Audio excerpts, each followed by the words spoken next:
어제 인천의 한 아파트 전기실에 불이 나 단지 전체에 물과 전기가 끊겼는데 17시간이 지난 지금까지도 복구가 되지 않고 있습니다. 무더위 속 주민들은 주차장에 내려와 차 안에서라도 에어컨을 쐬며 밤을 보냈고 구청은 긴급 대피소를 마련하고 있습니다. 사건 사고 송정훈 기자입니다. 아파트 단지 전체가 정전으로 칠흑 같은 어둠 속에 휩싸였습니다. 어제 낮 2시쯤 인천 계양구의 한 아파트 변전실에 불이 나 870여 세대에 물과 전기 공급이 끊기면서 벌어진 일입니다. 무더위 속에 지친 주민들은 차에서라도 에어컨 바람을 쐬려 하나둘 주차장으로 몰려들었습니다. 저희는 지금 보시면 아시겠지만 차에 에어매트를 설치를 해서 그냥 차에 애들이랑 간편하게 좀 쉬고 있고요. 복구 작업은 17시간이 지난 지금까지도 끝나지 않은 상태입니다. 비가 갑자기 쏟아진 탓에 중간에 작업이 중단됐기 때문입니다. 구청 측은 급수차와 생수를 통해 물을 공급하고 인근 학교와 체육시설에 임시 대피소를 마련하는 중이라고 밝혔습니다. 어젯밤 9시 반쯤에는 경기도 용인시 처인구의 한 자원순환시설에도 불이 나 소방당국이 8시간 넘게 진화 작업 중입니다. 이 불로 다친 사람은 없었지만 폐기물의 양이 많아 불길이 크게 번지면서 한때 소방서 인력 전체를 동원하는 대응 1단계가 발령됐습니다. 소방당국은 불길이 잡히는 대로 정확한 피해 규모와 화재 원인을 조사하겠다는 방침입니다. MBC 뉴스 송정훈입니다. MBC가 없다고 회사가 망하진 않아요. 근데 성공을 못해요. 그러니까 이게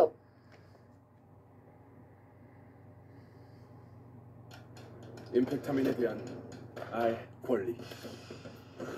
조금의 오차도. 안녕하십니까. 전주 도심 건물에서 감전 사고로 건물 관리인 2명이 숨지는 사고가 발생했습니다. 전기가 들어오지 않는다는 민원을 받고 전기 설비를 살펴보다가 변을 당한 것으로 추정됩니다. 한범수 기자가 취재했습니다. 전주 객사 주변의 한 상가 건물. 어제 오후 3시 20분쯤 이 건물 지하 2층에서 73살 A씨와 72살 B씨가 숨진 채 발견됐습니다. 변압기 등 전기 설비를 둘러보다가 감전사고가 일어난 것으로 추정됩니다. 건물 관리인이었던 이들은 사고가 나기 앞서 내부에 전기가 들어오지 않는다는 민원을 받고 전기실로 내려갔습니다. 한참이 지나도 전기가 복구되지 않는 데다 도중에 관리인과 연락이 끊긴 상황. 이를 이상히 여긴 세입자가 직접 전기실을 찾아갔다가 바닥에 쓰러져 있는 관리인들을 발견했습니다. 건물이 정전돼가지고 관리자가 확인하러 가셨는데 그분이 연락이 안 돼서 가보니까 쓰러져 계시다고 하더라고요. 감전사고로 전기설비 복구가 늦어지면서 상점들은 조기에 영업을 종료할 수밖에 없었습니다. 한국전력 측은 조만간 전문가를 파견해 정확한 사고 원인을 밝혀내고 설비 역시 복구할 예정인 것으로 알려졌습니다. 어제 오후 4시 40분쯤 전주시 팔복동의 소규모 한지 공장. 공장 사업주인 56살 C씨가 건물 외벽에 있는 간이 승강기에서 물건을 싣고 나르는 작업을 하다가 4m 아래로 떨어졌습니다. C씨 가족이 바닥에 쓰러져 있는 피해자를 발견해 병원으로 옮겼지만 머리를 크게 다친 C씨는 결국 회복되지 못했습니다. 경찰은 C씨가 작업 도중 실수로 승강기에서 떨어진 것 같다며 승강기 자체에 문제가 있었던 건 아니라고 밝혔습니다. MBC 뉴스 한범수입니다.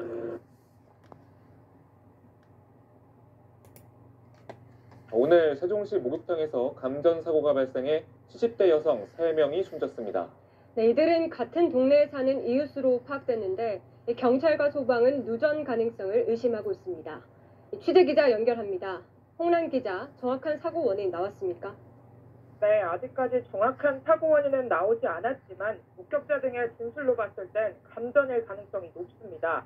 사고가 난 건 오늘 새벽 5시 37분쯤입니다. 세종시 도치원의 팥 목욕탕에서 온수탕 안에 있던 이족객 3명이 비명을 지르며 쓰러졌습니다. 탈의실에서 비명 소리를 들은 다른 이족객이 사고가 난 것을 확인하고 119에 신고했습니다. 이족객 3명은 모두 70대 여성으로 한 동네에 거주하는 것으로 전해졌습니다. 소방 출동 당시 모두 심정지 상태였던 것으로 확인됐습니다. 인근 병원으로 이송됐지만 3명 모두 숨졌습니다. 경찰은 이족객 3명이 온수탕 안에서 감전된 것으로 보고 목욕탕 관계자 등을 통해 정확한 사고 원인을 조사 중입니다. 사고 목격자는 경찰에 목욕을 하는데 비명소리가 들려 창을 보니 온수탕 안에 있던 3명이 물에 떠 있었다고 진술한 것으로 전해졌습니다. 사고가 난 건물은 지하 1층과 지상 1층을 대중 목욕탕으로 2, 3층은 모텔로 운영 중이었습니다. 40년 전에 지어진 건물로 파악됐습니다. 경찰은 정확한 사고 원인을 조사하기 위해 국과수, 소방, 전기안전공사 등과 함께 합동 감식을 진행할 계획입니다. 또 잠시 뒤 2시부터 세종시청이 오늘 사고와 관련해 브리핑을 진행할 계획입니다. 지금까지 사회 2부에서 전해드렸습니다.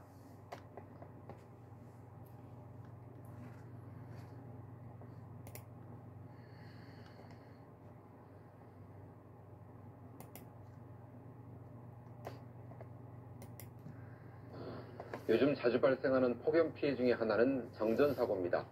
주로 오래된 아파트 단지에서 정전 피해가 잇따르고 있는데 미리 점검할 필요가 있습니다. 이기상 기자가 보도합니다.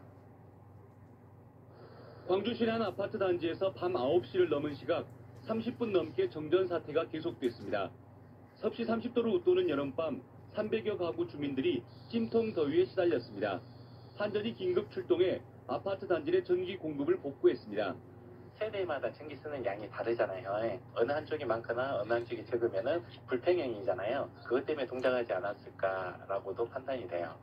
계속되는 폭염으로 냉방기기 사용량이 폭증하면서 이번 달 광주 전남 지역에서 12건의 아파트 정전 사고가 발생했습니다. 한전은 긴급 점검반을 꾸려 공동주택 전기시설 점검에 나섰습니다. 낡아서 제 기능을 못하거나 용량이 달리는 설비가 여름철 전력 수요를 감당하지 못하면 정전으로 이어질 가능성이 높습니다. 한전은 15년 이상 된 아파트를 대상으로 전기설비 교체 비용의 일부를 지원하고 있습니다. 변압기 자재 비용의 50% 정도를 지원하고 있는데요. 1kW당 16,000원 정도를 저희가 지원을 하고 있습니다.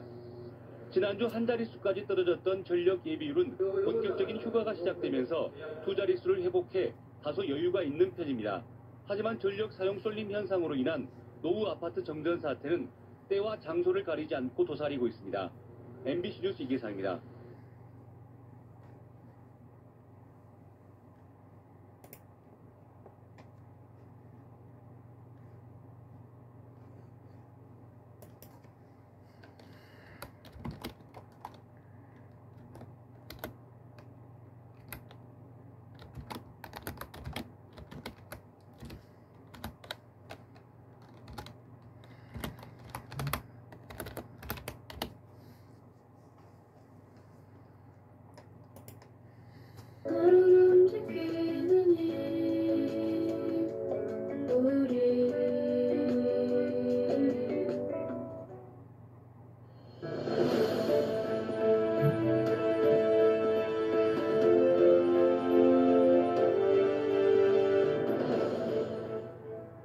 여러분 안녕하십니까. 유료 회원 숫자가 1,000만 명이 넘는 국내 최대 온라인 쇼핑몰 쿠팡이 과징금 1,400억 원을 부과받았습니다.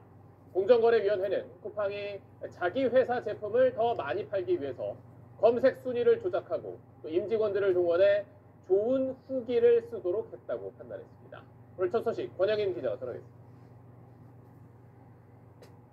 쿠팡 사이트에서 생수를 검색하면 롯데 배송 표시가 붙은 PB 상품과 직배입 상품이 상위에 여럿 올라옵니다. 공정위가 2년 넘게 조사한 결과 쿠팡은 이런 자기 상품 판매를 늘리기 위해 검색 순위 알고리즘을 조작한 걸로 드러났습니다. 자기 상품에만 순위 점수를 1.5배 가중해서 부여하거나 무조건 1, 2, 3위로 끌어올리기도 했습니다. 최근 5년간 6만 4천여 개 쿠팡 자기 상품이 이런 식으로 검색 순위 상위에 노출됐습니다. 쿠팡 내부 자료엔 인위적으로 랭킹을 올려 법적 이슈가 발생할 위험이 있다고 적혔는데 위법성을 명확히 인식하고 있던 정황이라고 공정위는 판단했습니다. 그 결과 프로모션 대상 상품 매출은 76% 늘었고 20위 이내 노출된 쿠팡 PB 상품 비율은 52%에서 80%로 증가했습니다. 쿠팡은 또 임직원 2,297명을 동원해 PB 상품에 긍정적인 구매 후기를 달고 높은 별점을 부여한 것으로 조사됐습니다. 소비자가 잘 모르는 자기 상품 검색 순위를 올려 소비자 구매를 유도했다는 겁니다. 최소 7,300여 개 제품에 7만 2천 개 넘는 임직원 구매 후기가 달렸습니다. 후기 작성용 제품은 하도급 업체들로부터 공짜로 받아 임직원들에게 나눠줬습니다. 이쯤부터 너는 너희 스스로 임직원을 통해서 달지 마라. 이거는 공정한 경쟁에 심각한 문제가 된다. 따라서 이제 금지를 시켰습니다. 공정위는 쿠팡에 1,400억 원의 과징금을 부과하고 쿠팡과 PB상품 전담 자회사 두 곳을 검찰에 고발하기로 했습니다. 현재의 검색순위 알고리즘은 사용을 중단하라고 명령했습니다. SBS 권영인입니다. 물건을 고를 때 아무래도 다른 사람들이 많이 샀거나 또 후기가 좋은 걸 택하는 게 소비자들의 마음입니다. 이런 점에서 검색 순위를 조작하고 임직원들에게 후기를 쓰게 한 건 사실상 소비자들을 속인 행위라고 공정위는 봤습니다. 이뿐 아니라 쿠팡을 통해서 물건을 파는 중소업체들도 피해를 봤다고 하는데 이 내용은 정현 기자가 취재했습니다. 쿠팡 검색 순위 상단에 뜨는 제품들에 대한 소비자들의 인식은 대개 이렇습니다. 클릭도 많이 하고 판매도 많이 하고 이런 종합적인 것들이 합쳐져서 그냥 매겨진 약간 인기 순위? 쿠팡의 자체 여성 원피스 제품의 임직원이 단 구매 후기입니다. 너무 편하다, 강추한다고 썼습니다. 일반 소비자들이 벗기도 불편하고 뚱뚱해 보인다, 욕 나온다고 한 것과 큰 차이가 있습니다. 소비자들은 속았다는 반응입니다. 조작된 것 같은 느낌이 들죠. 확실히 신빙성이 떨어지는. 제품 살 때 리뷰 되게 많이 있는 것만 일단 골라서 와가지고. 공정위는 검색 순위 조작이 가격이나 경쟁까지 막은 걸로 봤습니다. 입점업체들은 가격을 내려도 상위에 노출되지 않아 가격을 내릴 요인이 없어졌고 임플란트, 환자가 더 잘할까, 의사가 더 잘할까. 덴튜. 태풍 카누는 강풍과 함께 많은 비를 뿌리며 곳곳에 피해를 남겼습니다. KBS로 들어온 제보 영상을 통해 피해 상황 정리했습니다. 원동희 기자입니다. 계곡으로 변한 아파트 단지 앞 도로. 한 여성이 빠른 유속을 이기지 못하고 흙탕물에 떠내려갑니다. 이를 발견한 경찰들이 황급히 뛰어내려가 여성을 겨우 구조합니다. 갑자기 이렇게 떠밀려 내려오다 보니까 소리칠 겨를도 없었고 지푸라기라도 하나 잡을 심정으로 이렇게 어디선가 날아온 거대한 지붕이 골목길을 그대로 덮쳤습니다. 주차 중이었던 차량은 날아온 지붕 밑에 그대로 깔려버렸습니다. 저 지붕인가? 저거 뭐지 저거? 저 뭐 떨어진 거지 저거? 골목에 설치돼 있던 고압선도 끊어지면서 일대는 한동안 정전됐습니다. 사무실에서 일을 하고 있었는데요. 갑자기 정전이 되면서 밖에 보니까 이제 그 지붕이 떨어져 있었습니다. 그 고압 전선이 두 개가 끊어져가지고 바닥에 나뒹굴고. 내리는 비에 갑자기 커다란 소나무가 쓰러집니다. 곧이어 근처에 있던 전봇대까지 연쇄적으로 무너져 내렸습니다. 전봇대는 두 동강이 났습니다. 작물 재배가 한창이던 비닐하우스엔 흙탕물이 가득 찼습니다. 바로 옆 논도 모두 잠겼습니다. 소방대원들이 양수기를 이용해 물을 빼내보지만 역부족입니다. 애써 키운 농사가 허무하게 끝나버린 순간 농민들은 허탈하기만 합니다. 포도나무가 이게 물에 오래 잠겨 있으면 나무가 죽어버려요. 이게 햇빛이 나고 해봐야지 작물이 이게 살지 안 살지 저희는 또 몰라요 이게. 태풍이 지나가는 부산 해운대 거리. 세차게 부는 바람이 나무를 뒤흔듭니다. 횡단보도를 건너려는 한 여성은 앞으로 나아가지 못합니다. 난간을 잡아가며 위태롭게 걸음을 옮기며 겨우 길을 건넙니다. 태풍의 위력은 거대한 나무까지 쓰러뜨릴 정도였습니다. 강한 바람과 많은 수증기를 머금고 한반도를 관통한 태풍 카눈. 하루 종일 곳곳에 적지 않은 피해를 남겼습니다. KBS 뉴스 원동입니다.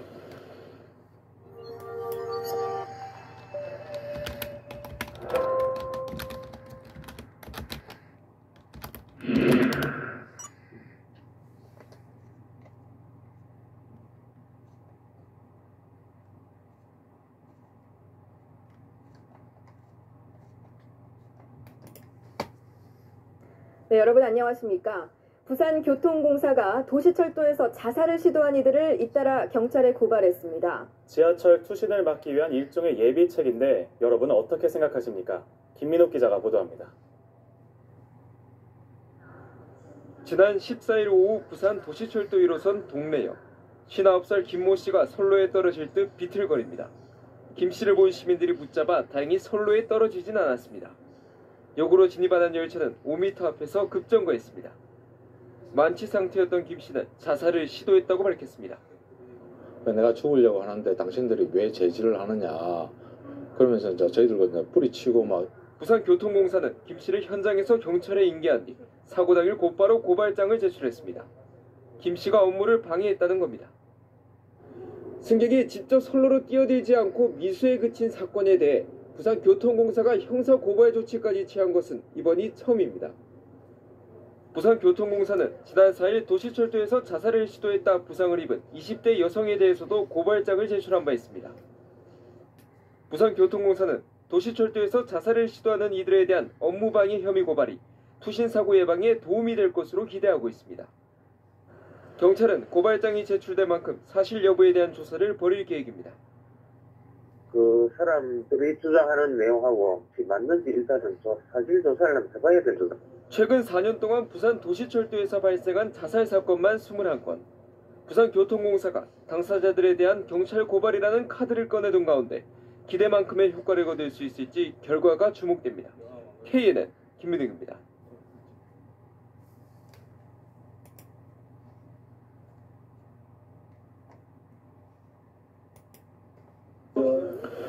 무안 대불정수장에서 감전 사고가 발생해 작업자 1명이 숨졌습니다. 고장난 태양광 수전 설비를 정비하기 위해 현장 점검 도중 발생한 사고로 보입니다. 김한수 기자가 취재했습니다. 무안 대불정수장 건물 지하 1층 전기 설비 앞에 무언가 그을린 흔적들이 남아 있습니다. 오늘 오후 1시 5분쯤 이곳에서 태양광 발전 수전 설비를 살펴보던 전기 보수업체 대표 49살 김모 씨가 감전 사고로 현장에서 숨졌습니다. 피해자는 패널 통 안에 전류가 흐르는 스위치를 만졌다가 사고를 당했습니다. 약간 움직이려는 순간 펑펑펑 이런 소음과 함께 그 접촉사가 이렇게 난 겁니다. 김 씨는 정수장 건물에 전기 설비 교체 작업을 의뢰받고 현장을 둘러보던 중이었습니다. 사고 설비는 정수장에 설치된 태양광 발전 장치와 연결된 부분으로 정수장 설비와는 무관한 것으로 알려졌습니다. 사고 당시 숨진 김 씨와 수자원공사 직원 2명은 절연 보호 장비 등을 착용하지 않은 상태였습니다. 경찰은 본격적인 정비 작업을 하기 전 현장 조사 도중 발생한 사고라는 정수장 측의 설명에 따라 전기 설비를 차단하지 않은 경위 등을 조사하고 있습니다. MBC 뉴스 김한수입니다.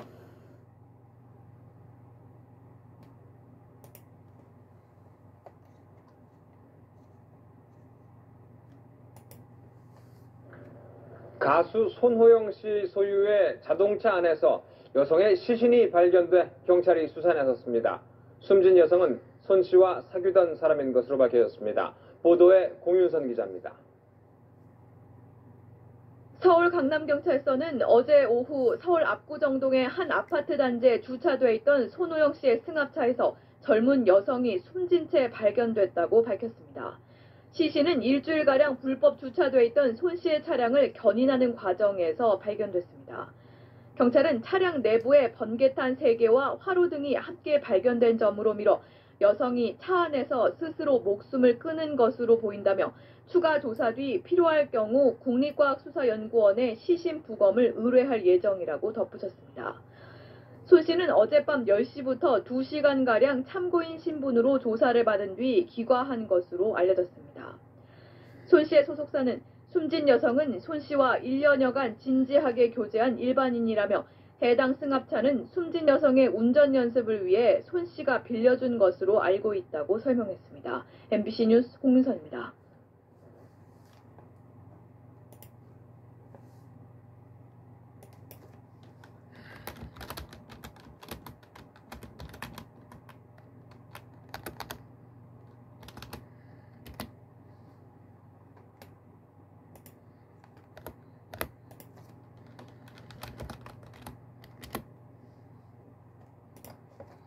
오늘 오전 9시쯤 서울 개포동 구룡마을 인근 도로에서 50대 여성이 좌회전하던 시내버스에 치여서 다리 등을 다쳤습니다.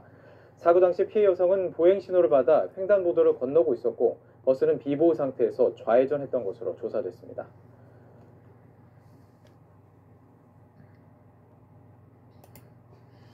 네, 얼마 전 서울 도심을 질주하며 사상자 19명을 냈던 시내버스의 CCTV 영상이 공개됐습니다. 경찰은 이 영상을 바탕으로 버스 기사가 졸음운전을 한 것으로 추정하면서도 급발진 등 차량 결함이 겹쳤을 가능성에 대해서도 수사를 이어가고 있습니다. 김주영 기자입니다. 시내를 달리던 버스가 신호에 걸려 멈춰섭니다. 그런데 운전대를 잡고 있던 버스 기사가 조금씩 고개를 끄덕입니다. 운행이 이어지는 동안에도 졸음운전은 계속되고 결국 신호 앞에 멈춰선 택시를 들이받고는 도심 질주를 시작합니다. 지난 19일 서울 도심에서 잇따라 교통사고를 내고 19명의 사상자를 낳았던 시내버스 CCTV 영상입니다. 영상에는 버스기사 60살 연모 씨가 사고가 나기 20분 전부터 졸음운전을 한 상황이 담겨 있습니다. 마라톤 완주에 이어 오전 오후 근무를 연달아 소화하고 있던 상황. 경찰은 염 씨가 극심한 피로를 이기지 못하고 졸다가 끔찍한 사고를 낸 것으로 보고 있습니다. 하지만 1차 추돌 사고가 난 뒤에도 버스가 멈추지 않은 이유는 여전히 드러나지 않았습니다. 버스 운행 기록계에는 사고 이후 속도가 오히려 빨라진 것으로 기록돼 있어 브레이크 고장 등 차량 결함에 대한 가능성도 남아 있습니다. 경찰은 직원 관리 감독을 소홀히 한 혐의로 버스 회사 임원을 불구속 입건하고 버스 결함 여부 등에 대해 조사를 이어갈 방침입니다. YTN 김주영입니다.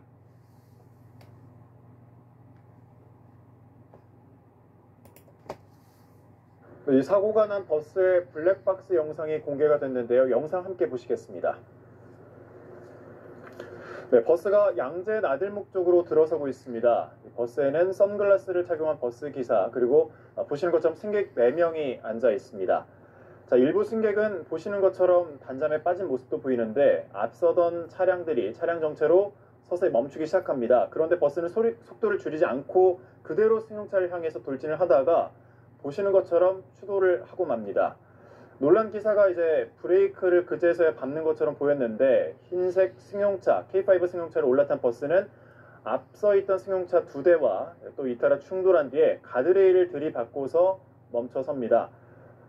승객들도 이렇게 이리저리 움직이는 모습을 볼 수 있는데 사고 순간에 차량 파편들이 이리저리 튀면서 그야말로 아수라장으로 변했습니다. 버스에 탄 승객들은 갑자기 발생한 사고에 정신을 차리게 되는데 자, 귀사는 또 뒤를 돌아보면서 승객들 안전을 살폈습니다. 자, 사고가 난 버스의 영상인데 크게 부서져 있습니다. 앞에 유리창이 다 부서져 있고요. 차량의 파편도 널브러져 있습니다. 자, 바깥에 설치된 카메라에는 차량들이 널브러지면서 여기저기 흩어져 있는 모습이 잡히는데 1차 조사에서 광역버스 기사 51살 김모 씨는 졸음운전으로 진술한 것으로 전해졌습니다. 또 사건을 수사하고 있는 서울 서초경찰서는 김 씨가 정신을 잠시 잃었는데 정신을 차려보니까 사고가 나 있었다고 말했다고 밝혔습니다. 과실치사 혐의로 김 씨를 입건한 경찰은 졸음운전 가능성이 큰 것으로 보고 추가 조사를 벌이고 있습니다.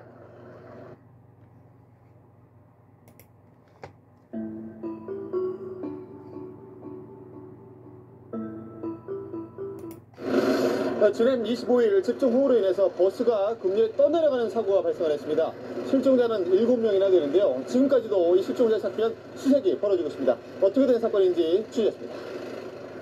통영에서 마산으로 향하는 14번 국도. 지난 25일 폭우가 내려 강처럼 변했던 이곳에 버스 한 대가 둥둥 떠내려갑니다. 50여 미터를 떠내려가던 버스는 물속에 잠겨있던 다리 난간에 부딪히면서 그대로 전복되고 마는데요. 1분 1초도 안 걸렸어요. 바로 내리갔어요. 바로 밀리면서 바로 빠졌어요. 침수된 버스 안에선 여성 시신 한 구만이 발견됐고 운전기사를 포함한 나머지 탑승객들은 안타깝게도 저는 실종되고 말았습니다. 바로 이 버스가 그 급류에 떠내려갔던 사고버스거든요. 지금 보시는 것처럼 아예 그 물에 잠겼었기 때문에 군데군데 여러 가지 부유물도 보이고 흙도 많이 묻어있는 모습을 볼 수가 있습니다. 좀 안쪽은 상황이 더 심하거든요. 차 안에는 엿가락처럼 휘어버린 철 구조물과 진흙더미 등 사고 당시 참혹했던 침수 흔적이 고스란히 남아 있었는데요. 경찰은 정확한 탑승 인원을 확인하기 위해서 버스 내부에서 블랙박스를 수거해 분석에 들어갔습니다. 우선 탑승자는 어떻게 확인이 된 겁니까? 블랙박스 화면을 확인한 결과 모두 7명이 7명의 탑승객이 있었고 모두 신원이 확인이 되었습니다. 사고 당시 버스 안 블랙박스 영상입니다. 창문 밖으로 거센 물살이 보이더니 잠시만 갑자기 버스 안으로 흙탕물이 밀려 들어오기 시작하는데요. 위험을 감지한 승객들이 자리에서 일어나 운전석 쪽으로 몰려 나옵니다. 하지만 승객들이 채 탈출하기도 전에 버스가 옆으로 기울고 마는데요. 사고 직전까지 탑승객과 연락을 주고받았다는 유가족을 만나봤습니다. 네, 그래서 세 길로 가야 되는데 이러다 그 뒤에 이제 통화를 했거든요. 근데 뭐라고 하셨어요? 그래서 이제 데려다 준다 그래서 그러면 우리가 내려라 이랬는데 아니 이모 아저씨가 진동까지 데려다 준대 이랬더니 이렇게 저도 당연히 버스 승객을 태우고 있는데 나 그렇게 크게 생각을 안 했거든요.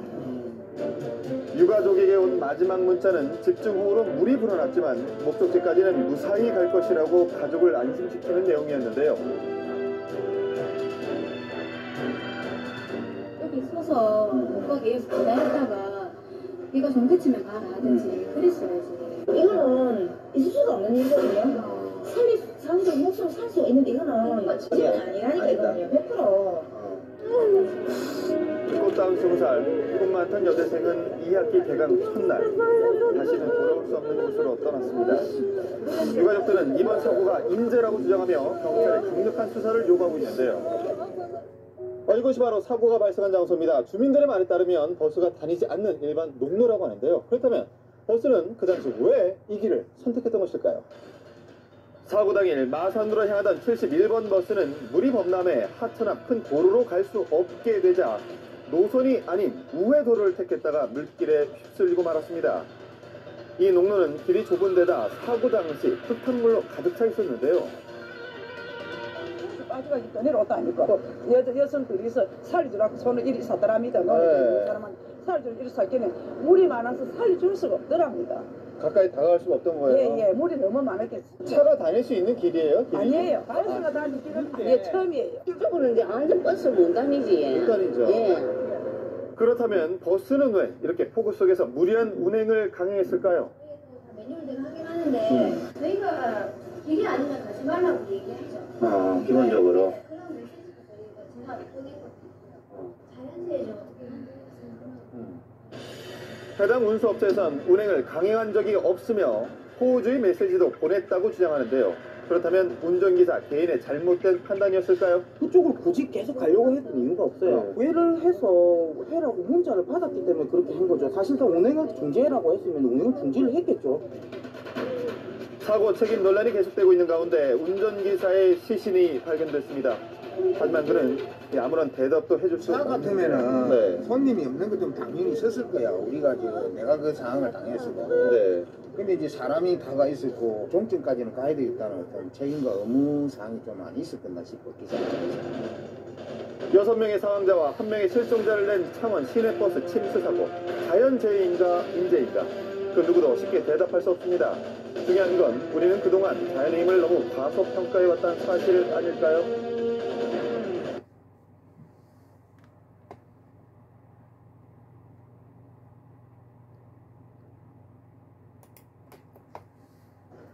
급류에 휩쓸리는 사고로 7명이 희생된 창원 시내버스. 사고 발생 24분 전까지 10명이 더 타고 있었던 것으로 드러났습니다.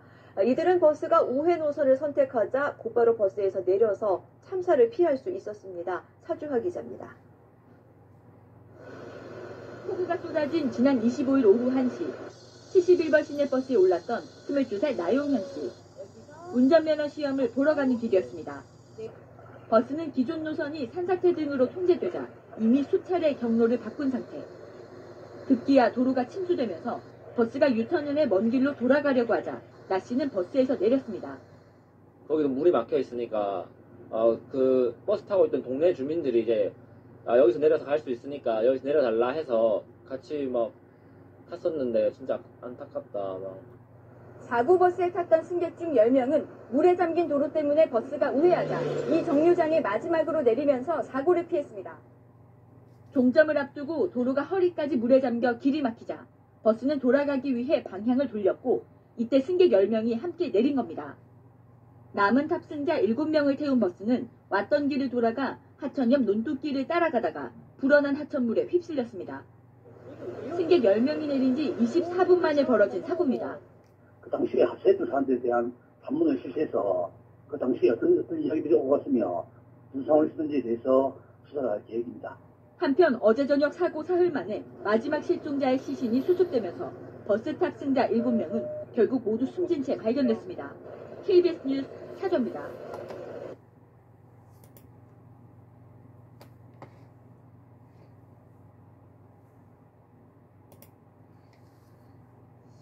다 사람들입니다. 엘살바도르 대통령은 이 범죄와의 전쟁을 선포하고 갱단을 소탕하고 있는데요. 취임 열흘 만에 갱단원 2,000명을 대형 감옥에 수감하는 장면을 보란듯이 공개했습니다. 김용선 기자입니다.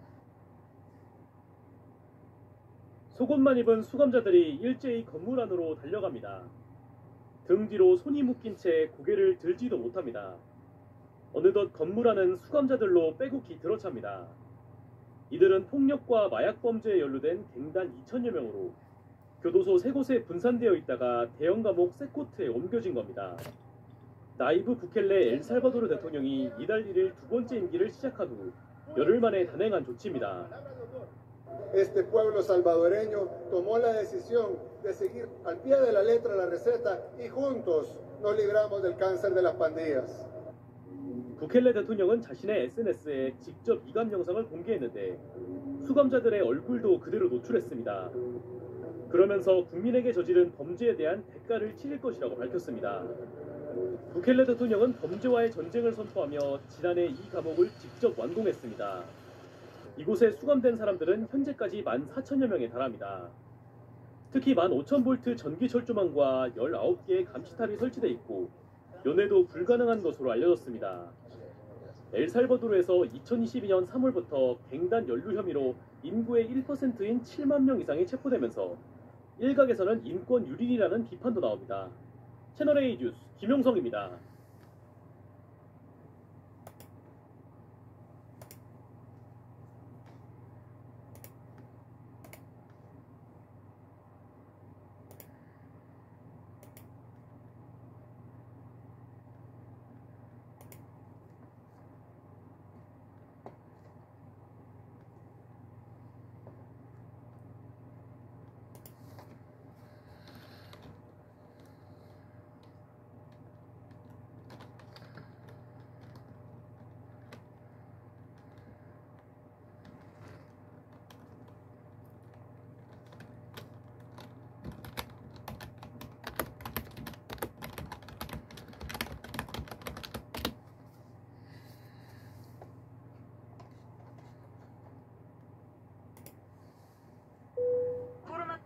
세상에 못 나간 트위터건 광고입니다. 이 영상들 못 나가게 될 줄.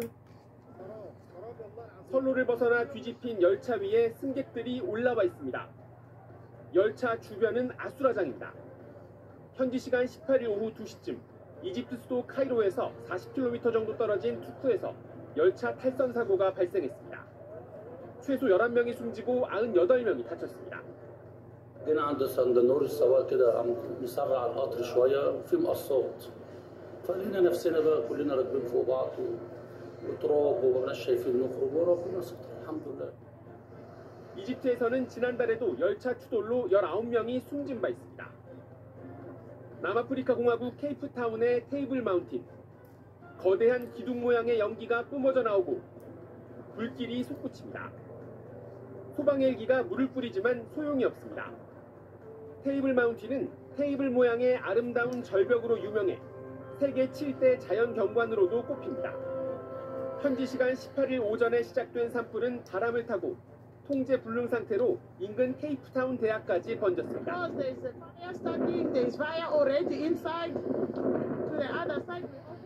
학생들은 급히 대피했지만 희귀서적을 복원한 도서관 등 유서 깊은 건물들이 불탔습니다.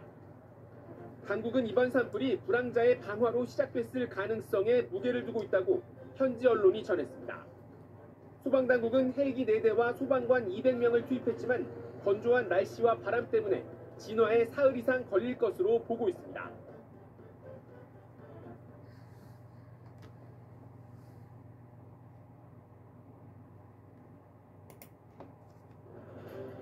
기관차는 아예 떨어져 나가 뒤집혔고 앞부분이 휴지 조각처럼 구겨졌습니다.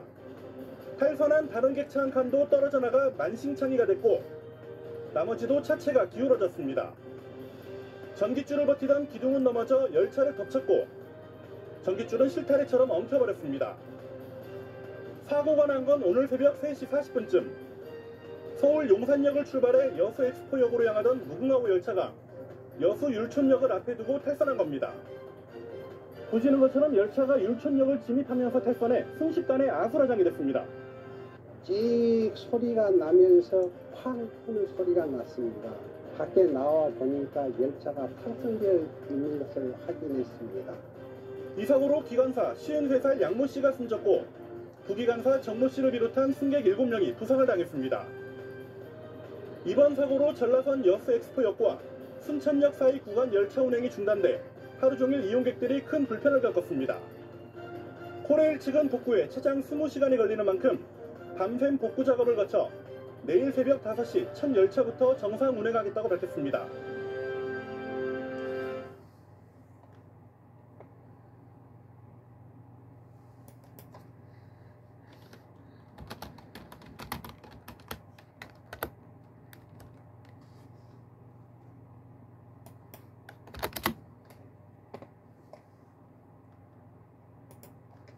네, 우리나라를 찾는 외국인들에게 업소 화장실에 가봤느냐고 물었습니다. 충격적이다. 고를 수 있으면 분리된 화장실에 가겠다는 응답이 압도적으로 많았습니다. 왜 개선되지 않는 걸까요? 이어서 정다은 기자입니다. 외국인들은 한국의 남녀 공용 화장실이 낯설고 불편하다고 입을 모았습니다. It's different than my own country. It's shocking at first. I have the choice. I would rather choose a restaurant where I have separate toilets. 외국인 유동인구가 많은 이태원역 근처에서도 남녀 공용 화장실을 쉽게 찾아볼 수 있습니다. 영업장 밖 비좁은 골목과 연결돼 있어 안전을 보장받기 힘든 화장실도 여럿입니다. 하지만 영세업주들은 공간 확보나 비용 문제로 화장실 분리에 소극적입니다. 이럴 땐 층별로 남녀 화장실을 따로 두는 것도 대안이 될 수 있습니다. 제가 있는 이곳 카페 1층에는 여자 화장실만 있습니다. 남자 화장실은 표시를 따라 한층 위로 올라가야 합니다. 별도의 공사 없이도 남녀 이용자의 동선을 분리할 수 있다는 게 장점입니다. 내 고객을 다시 한번 우리 그 건물로 끌어들인다는 그런 경쟁력 차원에서 또한 고객을 위한 서비스 차원에서 이제는 정말 고민하고 상인들도 공용 화장실 개선을 규제 회피 목적이 아니라 경쟁력 제고 방법으로 받아들여야 한다는 지적입니다. 채널A 뉴스 정다은입니다. 과제하다가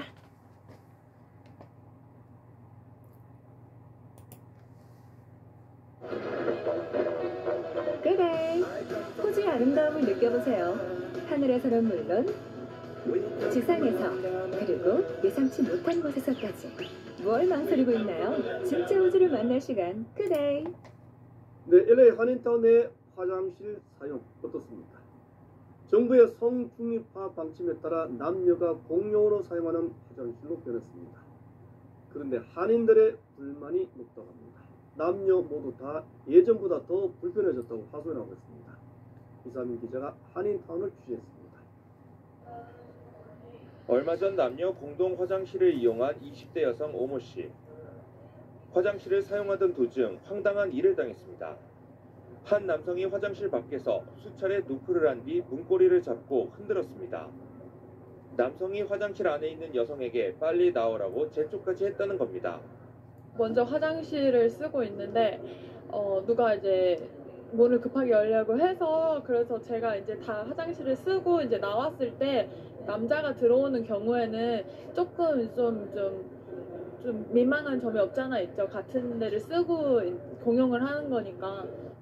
20대 박모 씨도 한 식당에 있는 남녀 공용 화장실을 이용하려다 민망한 경험을 했습니다. 화장실은 부분적으로 칸막이만 있고 용변기 5개가 설치된 남녀 공용 화장실이었습니다. 여성 혼자 화장실을 이용할 경우 성범죄 우려도 있다는 겁니다. 거기에서도 어떤 사람들이 술 마시면 like 한 11시, 12시까지 하는 식당인데 문제 생길 수 있잖아요. 문제 생기지 않았는데 생길 수 있는 것 조금 위험한 느낌 들었어요. 비즈니스 업체들은 남녀 공용 화장실은 에티켓 문제가 가장 심각하다고 지적했습니다. 대부분 이제 조금 불편한 점이 좀 많다고 느껴져요. 이제 대부분 이제 여성분들은 이제 화장하거나 그런 점에서 이제 조금 시간 더 걸리지만 이제 밖에서는 이제 그 기다리는 사람 입장에서는 조금 불만이 있는 것 같아요. 남녀가 함께 사용하는 공동 화장실, 에티켓이 가장 우선이 돼야 한다고 강조됐습니다.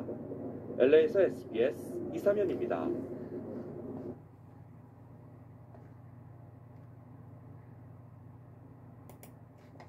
남녀 화장실이 한 공간에 있고 심지어 바로 옆에 붙어 있는 곳이 적지 않은데요. 여성 화장실 칸막이에 구멍이 실제로 숭숭 뚫려 있고 잠금 장치조차 없는 공용 화장실이 수두룩했습니다. 서상희 기자의 현장 고발입니다. 지난 17일 살인사건이 난 화장실에서 200m 정도 떨어진 상가의 공용 화장실. 여성용 칸마다 구멍의 흔적이 있습니다.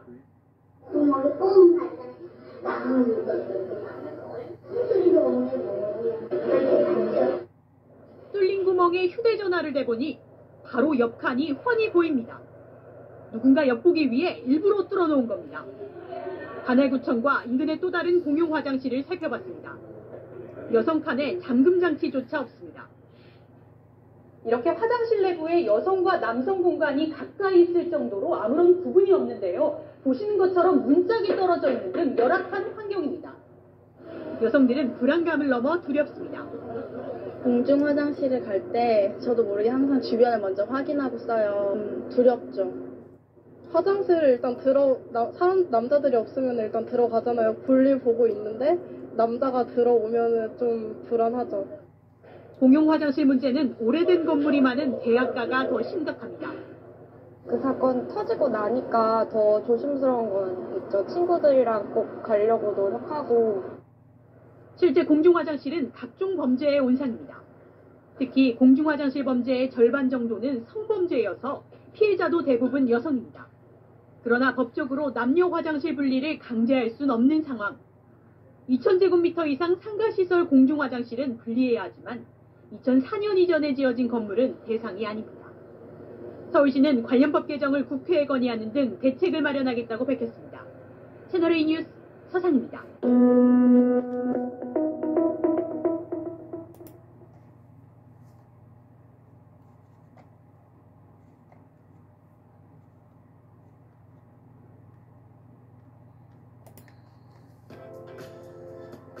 안심 처방으로 편안한 저자극 케어 니베아 데오드란트. 공용 화장실에서 여성을 몰래 촬영한 남성이 붙잡혔습니다. 재작년 강남역 살인사건 이후 공용 화장실이 범죄의 무방비란 지적이 잇따랐지만 여전히 아직도 대책은 없는 겁니다. 서동균 기자가 단독 보도합니다. 경찰관들이 수찰차에서 내려 급히 건물 안으로 뛰어갑니다. 20분쯤 뒤 경찰관들은 한 남성을 연행해 순찰차에 태웁니다. 노래방에서 함께 술을 마시던 여성이 화장실에 가자 뒷조차가 몰래 신체를 촬영한 20대 김모 씨가 붙잡히는 모습입니다. 화장실 촬영을 하고 있더니 이제 또 봤다고 하더라고요. 그래서 난리가 났었죠. 김 씨와 친구들은 인근 술집에서 피해 여성 일행과 처음 만나 함께 노래방에 들어온 것으로 알려졌습니다. 김 씨는 경찰 조사에서 술에 취해 호기심에 그랬다라고 해명했지만 김 씨의 휴대전화에선 다른 여성들의 영상과 사진도 발견된 것으로 전해졌습니다. 사건이 일어난 곳은 남녀가 함께 사용하는 화장실로 재작년에 발생한 강남역 살인사건 이후에도 공용 화장실에서의 범죄는 끊이지 않고 있습니다. 정부가 남녀 화장실을 분리하는 규정을 만들었지만 이미 지어진 건물은 예외여서 실효성이 없다는 지적도 있습니다. 서울 강북경찰서는 김 씨를 성폭력 처벌법 위반 혐의로 입건하는 한편 또 다른 범행은 없는지 조사하고 있습니다. MBN 뉴스 서동균입니다.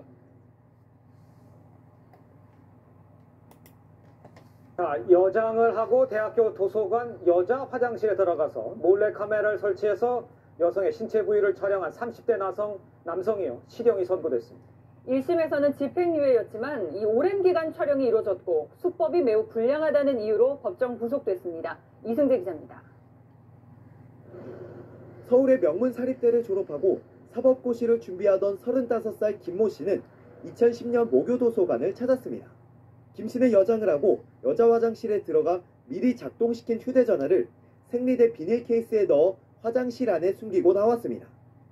이런 수법으로 김 씨는 2010년 12월부터 2013년 7월까지 360여 차례에 걸쳐 여성들이 옷을 벗거나 용변을 보는 모습 등을 몰래 찍었습니다. 김 씨는 카메라 이용 촬영 혐의로 재판에 넘겨져 1심에서 징역 6개월에 집행유예 1년을 선고받았습니다. 이에 김 씨는 성적 성숙장애 증상으로 심신장애 상태에 있다며 항소했습니다. 하지만 항소심 재판부는 원심을 깨고 김 씨에게 징역 8개월의 실형을 선고했습니다. 김 씨가 성적 성숙장애로 치료를 받은 사실은 있지만 증세가 심각하지 않다고 판단한 겁니다. 재판부는 여장을 한 데 촬영 기간이 길고 수법이 매우 불량하다고 실형 이유를 밝혔습니다. 이어 김 씨가 피해자들의 성적 자유와 함부로 촬영당하지 않을 자유를 심각하게 침해했다고 지적했습니다. TV조선 이승재입니다.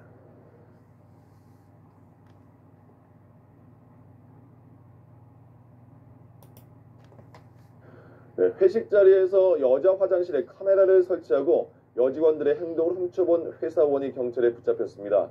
식당 자리를 알아보겠다면서 미리 가서 범행을 저질렀습니다. 이번이 처음이 아니었다고 합니다. 이동훈 기자입니다. 서울 여의도의 한 식당 여자 화장실에서 카메라가 발견된 건 지난 8월입니다.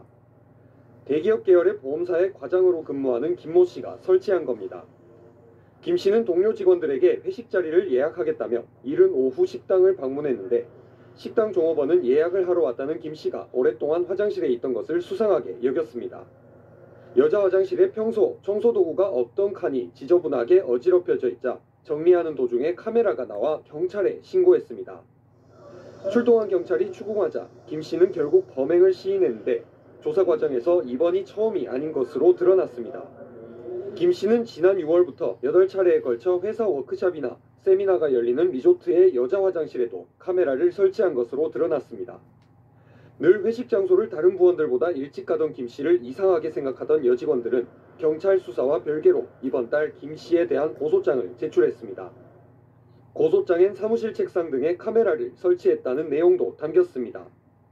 경찰은 김 씨를 불법으로 여직원들을 촬영한 혐의로 불구속 입건하고 추가로 설치한 카메라나 찍힌 사진들이 있는지 조사하고 있습니다. 연합뉴스TV 이동훈입니다. 유튜브 뮤직에 대해 백그라운드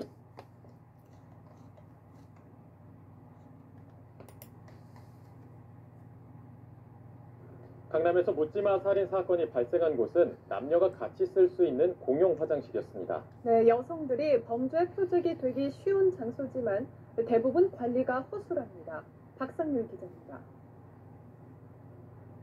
강남의 주점에서 묻지마 살인사건이 일어난 장소는 바로 남녀 공용 화장실. 지금까지 몰래카메라 촬영이나 성추행 사건 등으로 우려가 있던 차에 살인사건까지 발생하자 공용 화장실에 대한 여성들의 공포심이 커지고 있습니다. 이게 밀폐된 공간이고, 그러니까 아무리 여자가 밖으로 나간다고 해도 그거는 또 붙잡을 수 있는 거잖아요. 무섭죠. 저도 그 똑같은 거를 당할까봐. 이런 일이 있고 나니까 뭐 이제 공용 화장실이 그냥 불편한 걸 넘어서서 이제는 제가 두려워할 대상이 된 것 같아요. 현행법상 2004년 이후 지은 건물의 화장실만 남녀 공간 분리를 강제할 수 있습니다. 그렇다 보니 자물쇠나 주변에 CCTV 하나 없이 관리가 허술한 공용 화장실이 수두룩한 실정입니다. 자, 이번 사건은 이렇게 남녀 구분이 없는 공용 화장실에서 일어났는데요. 자, 비밀번호를 눌러서 들어가야 한다고 하지만 보시는 것처럼 쉽게 문을 열 수 있습니다. 자, 그리고 들어와서 문을 닫으려고 하면 이렇게 문이 전혀 닫혀지지 않고요. 하지만 이 건물에는 이 화장실밖에 없기 때문에 여성들은 불안을 감수하고서라도 반드시 이 화장실을 이용해야 하는 상황입니다. 전문가들은 이런 허술함 때문에 공용 화장실이 범죄의 표적이 되기 쉽다고 말합니다. 남녀 공용이기 때문에 자기가 들어가는 것 자체가 뭐 제지를 당한 때든지 어색하지 않는 그런 장소라는 그런 판단을 했을 수도 있습니다. 남녀 공용 화장실이 관리의 사각지대가 되지 않도록 대책 마련이 필요하다는 지적입니다. 연합뉴스TV 박상률입니다. 강남역 살인사건이 일어난 지 나흘째. 오늘도 강남역 10번 출구엔 희생당한 23살의 여성을 추모하는 발길이 이어졌습니다. 박원순 서울시장은 추모 공간과 수천 개의 메모를 보존하는 방안을 검토하겠다고 밝혔습니다. 이런 가운데 묻지마 범죄에 무방비로 노출된 공용 화장실을 둘러싼 논란도 커지고 있습니다. 남녀가 같이 쓰는데도 잠금 장치가 고장난 위험하고 또 민망한 화장실이 너무 많다는 겁니다. 김혜미 기자가 현장 취재했습니다. 묻지마 살인이 발생한 곳으로부터 300m 떨어진 강남역 10번 출구. 수많은 추모 글귀 중에 한 메모가 눈에 띕니다. 나도 많이 이용했던 화장실이다. 나는 정말 그냥 운이 좋아서 살아남은 거다. 끔찍한 사건이 발생했던 화장실은 대체 어떤 모습이었을까요? 인적이 드문 층과 층 사이에 위치한 남녀 공용 화장실. 비밀번호가 걸려있지 않은 도어락. 떨어져 나간 문고리. 지난 17일 새벽 23살 하모 씨가 살해당한 화장실의 모습입니다. 밤 늦은 시각 이 화장실을 중심으로 반경 300m 내 빌딩 10곳, 신논현역 사거리 먹자골목 10곳을 둘러봤습니다. 3곳 중 한 곳이 남녀 공용 화장실로 구조 역시 사건이 발생한 화장실과 닮았습니다. 술집과 노래방에 위치한 건물 1층의 화장실입니다. 역시 남녀 구분은 없고요. 도어락이 설치되어 있지만 사실상 열려 있어서 아무 의미가 없습니다. 그럼 들어가 보겠습니다. 공간은 남녀 구분이 되어 있지 않습니다. 게다가 안으로 들어가 보면 이렇게 양변기가 설치되어 있는 문에 있는 잠금 장치는 아예 떨어져 나가고 없습니다. 여성들에겐 혼자서는 이용할 수 없는 위험한 곳이고 문이 안 잠기는 곳이 있어가지고 여기도 안 잠겨서 그래서 같이 있어달라고 말한 거예요. 남자들에겐 마음 놓고 이용하기엔 미안한 곳이 됐습니다. 뭔가 여자분이면 되게 뭔가 미안하잖아요. 개인적인 공간에 권리를 침해한 것 같은 느낌? 남녀 화장실이 따로 있다고 해도 눈에 잘 띄지 않는 어두컴컴한 곳에 있거나 출입문이 닫히지 않아 무늬만 따로인 경우도 적지 않습니다. 공공장소에 설치된 화장실은 어떨까? 이용자가 적어 방치돼 있거나 인적이 드문 곳에 있어 범죄 위험에 노출돼 있습니다. 서울 영등포구 한 공원 화장실입니다. 이곳은 다행히도 긴급 상황이 발생하면 비상벨을 누르라고 나와 있습니다. 벨을 누르면 경광등이 작동해서 112로 신고를 유도한다는 건데요. 이렇게 안에 설치된 비상벨을 한번 눌러보겠습니다. 하지만 아무리 눌러도 반응이 없습니다. 화장비가 떨어졌다든지 아니면 변기가 몇 막혔다든지 그런 원인이라고 할까요? 전문가들은 화장실을 범죄 취약지로 분류해 적극적인 관리 규정을 마련해야 할 필요가 있다고 지적합니다. JTBC 김혜미입니다.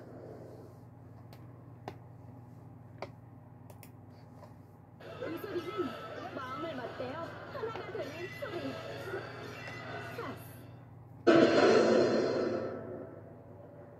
이번 살인 사건이 일어난 곳은 남녀가 함께 사용하는 이런 공용 화장실입니다. 공중 화장실 등에 관한 법률에 따라서 2006년 이후에 지은 일정 규모가 넘는 건물은 남녀 화장실을 구분해서 설치해야 합니다. 그러니까 2006년 이전에 지어졌거나 일정 규모가 넘지 않는 건물에선 여전히 이런 남녀 공용 화장실을 쉽게 찾아볼 수 있습니다. 그런데 이 공용 화장실을 사용할 때마다 불편함과 범죄에 대한 불안함을 느낀다는 사람들이 많습니다. 전병남 기자가 긴급 점검했습니다. 강남역 근처 유흥가 골목입니다. 상가 건물에 들어가면 남녀가 같이 쓰는 공용 화장실을 쉽게 찾아볼 수 있습니다. 서울 종로의 상황도 크게 다르지 않습니다. 취재진이 찾아가본 상가 화장실 20개 중 남녀 공용 화장실은 모두 7곳, 3곳 중 1곳 꼴이었습니다. 서울 종로의 한 남녀 공용 화장실입니다. 보시면 남성용 공간과 여성용 화장실이 바로 옆에 붙어 있습니다. 실제 이성을 상대로 한 범행이 일어날 경우에는 취약할 수밖에 없는 구조입니다. 여성들은 공용 화장실을 쓸 때 불안함을 느낄 수밖에 없습니다. 술 취한 남자들이 들어오는 소리를 듣고 무섭기도 하고 마주치기가 좀 떨어져서 뒤죽은 듯이 없는 척 있다가 남성들도 불편하긴 마찬가지입니다. 소변기 같은 것도 밖에 나와 있고 하니까 이제 갑자기 문 벌컥벌컥 열리고 하면은 근데 좀 좋지도 않고. 작은 상가의 화장실은 공중 화장실에 관한 법의 적용 대상도 아니어서 법의 사각지대에 놓여 있습니다. 그럼 별도로 집게는 사항은 없습니다. 사실 집게는 좀 어려운 사항입니다. 건물주들까지 수리비가 든다며 방치하는 경우가 많아 범죄에 취약한 곳이 적지 않은 실정입니다. SBS 전병남입니다.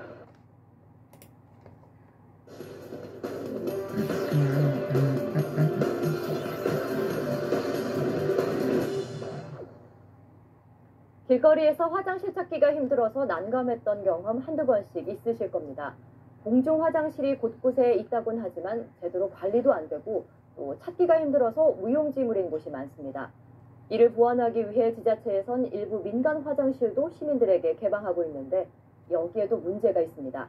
밀착카메라 고석승 기자가 현장 취재했습니다.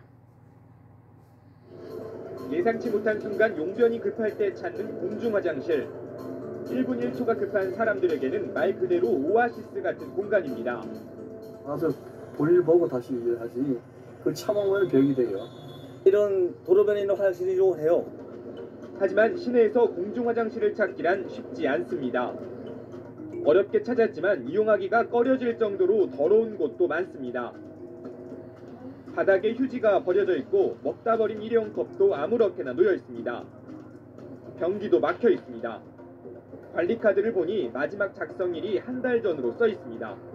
가끔 가보면은 뭐 휴지가 없거나 물이 내려져 있지 않거나 아니면은 물을 틀었을 때 녹물이 나오고 그래서 각 지자체에서는 부족한 공중 화장실을 늘리기 위해 일부 민간 건물의 화장실을 공중 화장실로 지정하고 있습니다. 관리 비용이나 물품 등을 지원하는 대신 화장실을 시민들에게 개방하도록 한 겁니다. 개방 화장실 관리는 제대로 되고 있을까? 평소 유동인구가 많은 서울 신촌역 인근입니다. 여기 보시면 이 공용 화장실을 안내하는 표지판이 설치가 되어 있는데요. 이 같은 화장실을 서울시 모바일 앱에서도 안내하고 있습니다. 여기 표시된 대로 한번 화장실을 직접 찾아가 보겠습니다.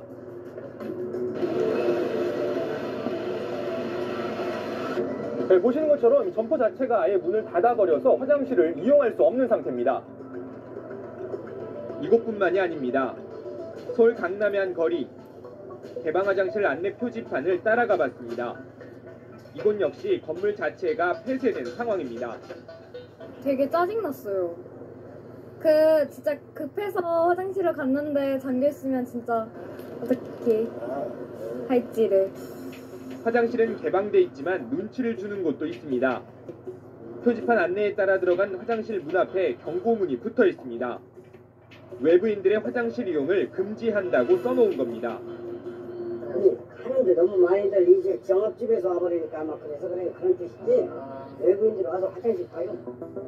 화장실을 이용하는 일부 시민들의 의식도 문제라는 지적이 나옵니다.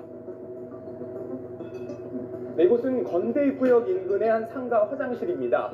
지난해까지만 해도 개방 화장실로 운영이 되던 곳인데요. 이 관리가 힘들어지면서 현재는 이렇게 외부인들의 출입을 제한하고 있습니다. 그런 거는 뭐 되는 거죠. 변기 소매식 보는 거 부서지는 건 다 하잖아요. 감당할 범위를 넘어서가지고 어쩔 수 없이 이렇게 폐쇄하기로 한 것입니다. 인근의 또 다른 건물도 사정이 비슷합니다. 관리가 여의치 않자 구청에 개방 취소를 요청했습니다. 심지어는요, 쓰레기 까만 봉투에다 해가지고 싹 거기다 이런 거 두세 개 버리고 가고 막 그거 웬만하면 안 되는 거 가지고 그거 그냥 숱하게 청소도 말도 못하고 그거 진짜 골치 아프다고. 시민의식이 개선되지 않는 한 관리에 한계가 있다는 겁니다. 개방을 많이 신청을 하셨다가 최근에 이제 조금씩 해지하시는 분들이 좀 늘고 있어요. 휴지도 평소보다 더 많이 쓰시기도 하고 함부로 변기통에 뭐 이것저것 버리신다거나 저희도 좀 관리하는데 그런 건 좀 애로사항이 있죠. 흔히 공중 화장실의 상태를 보면 한 사회의 문화 수준을 알 수 있다고들 합니다. 지금 우리의 얼굴에 우리 스스로 먹칠을 하고 있는 건 아닌지 한 번쯤 되돌아볼 필요가 있습니다. 밀착 카메라 고석승입니다.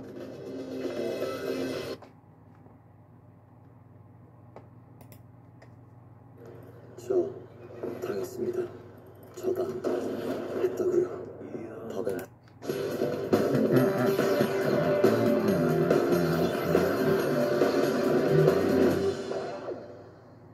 주치자들을 상대하는 경찰관들의 고충은 익히들어 아실 텐데요.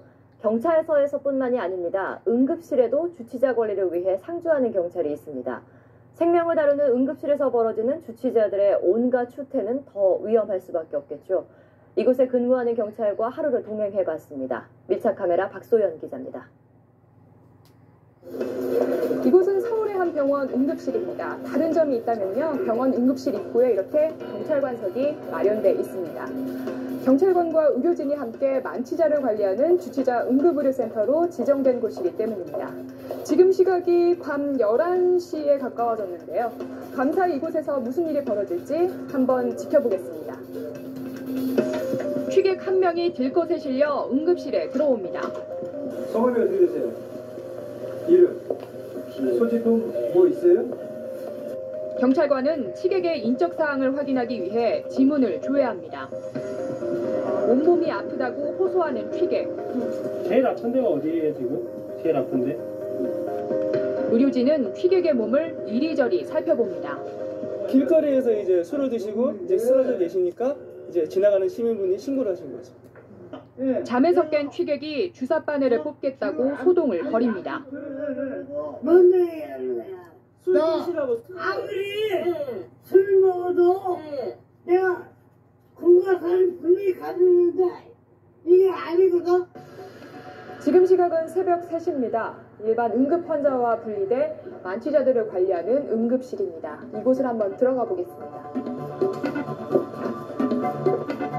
바닥을 한번 살펴볼까요? 운동화 한 켤레가 이렇게 널브러져 있고요. 환자복도 떨어져 있습니다. 의료진들이 이용하는 책상 뒤를 한번 살펴보겠습니다. 병원과 어울리지 않는 등산화와 등산용 스틱이 있습니다. 조용했던 응급실도 잠시.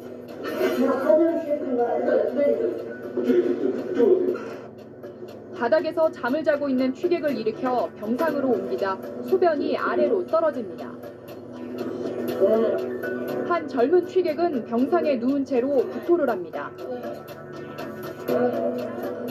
무엇보다 경찰을 힘들게 하는 건 주치자들의 폭행입니다. 알몸의 취객이 난동을 부리고 경찰은 이를 제압하다 함께 쓰러집니다. 술 드시고 와서 본인도 모르는 상태에서 폭력을 행사하는. 그런데 경찰과 인터뷰를 하는 사이 잠에서 깬 취객이 응급실에서 나옵니다. 술 좀 깨주세요. 가셔도 되겠어요? 취객은 진료비를 계산하기 위해 수납 창구로 걸어갑니다. 어디서 이렇게 피가 많이 묻으셨어요? 어디서 다치셨어요? 기억하세요? 예, 기억이 안 나네. 들어오신 건 기억나세요? 계산을 끝내자마자 아무 말도 없이 사라집니다. 이곳은 서울역 인근입니다. 아직 해가 지기 전인데도요. 만취한 취객이 머리를 다친 채 이렇게 길거리에 쓰러져 있습니다. 경찰이 길거리에 쓰러진 취객의 신원을 확인합니다. 경찰은 3년 전부터 서울 지역 공공의료기관 4곳에 주치자 응급의료센터를 운영하고 있습니다. 일선 경찰서와 병원에서 난동을 부리거나 다친 취객을 관리하기 위해서입니다. 의료진과 협의를 해서 인계를 하던 것을 저희가 중간에서 매개제 역할을 해주기 때문에 지역경찰에서도 상당히 업무 경감이 되는 걸로 알고 있습니다. 하지만 단순 취객이나 노숙인들이 이 제도를 악용한다는 지적도 나옵니다. 여기 병원에 오신 적 있죠?